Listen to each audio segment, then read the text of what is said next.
मुझे भी आपसे काफी कुछ जानने का अवसर मिलेगा। ग्राउंड रियलिटी क्या है उसको समझने का अवसर मिलेगा। आज की चर्चा के निकले पॉइंट्स, आपके सुझाव देश को आगे की रणनीति बनाने में अवश्य मदद करेंगे। साथियों, किसी भी संकट से निपटने के लिए टाइमिंग का बहुत महत्व होता है। सही समय पर लिए गए फैसलों ने देश में कोरोना संक्रमण को नियंत्रित करने में बहुत मदद की है।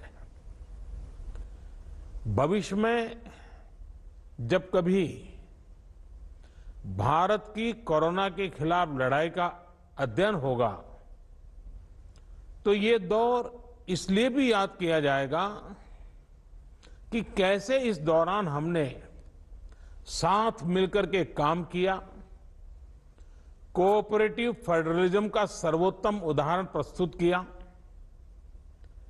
साथियों, जब कोरोना दुनिया के अनेक देशों में चर्चा का विषय भी नहीं बना था, तब भारत ने इससे निपटने के लिए तैयारियां शुरू कर दी थी, फैसले लेने शुरू कर दिए थे।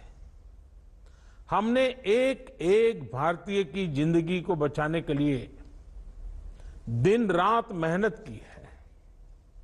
बीते हफ्तों में हजारों की संख्या में हमारे भारतीय भाई बहन विदेश से अपने वतन वापस लौटे हैं। बीते हफ्तों में लाखों की संख्या में प्रवासी श्रमिक अपने अपने गांव पहुंचे हैं।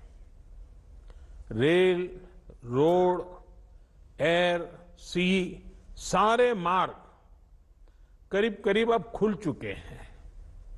लेकिन इसके बावजूद, हमारी इतनी जनसंख्या होने के बावजूद भारत में कोरोना संक्रमण उस जैसा विनाशकारी प्रभाव नहीं दिखा पाया जो दुनिया के और देशों में कोरोना ने आफत पैदा की है।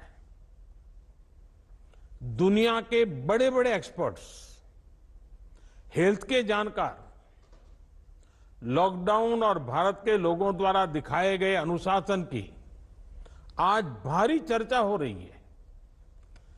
आज भारत में रिकवरी रेट 50% से ऊपर चला गया है।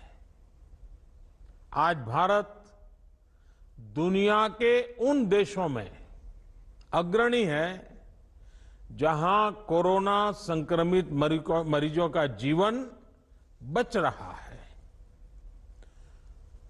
कोरोना से किसी की भी मृत्यु दुखद है। हमारे लिए किसी एक भारतीय की भी मृत्यु असहज करने देने वाली है। लेकिन ये भी सच है कि आज भारत दुनिया के उन देशों में है जहां कोरोना की वजह से सबसे कम मृत्यु हो रही है।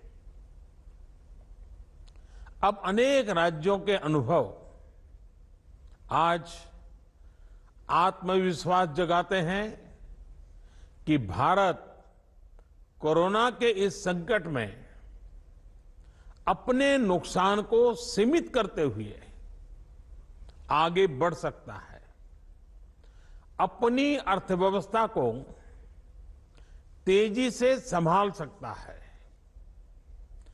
साथियों, बीते 2 हफ्ते के अनलॉक 1 ने हमें एक बड़ा सबक ये भी दिया है कि अगर हम नियमों का पालन करते रहें, सारे दिशा निर्देशों को मानते रहे,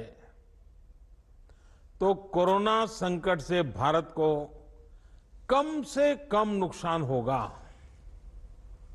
इसलिए मास्क या फेस कवर उस पर बहुत ज्यादा जोर देना अनिवार्य है, आवश्यक है। बिना मास्क या फेस कवर के घर से बाहर निकलने की अभी कल्पना करना भी सही नहीं है।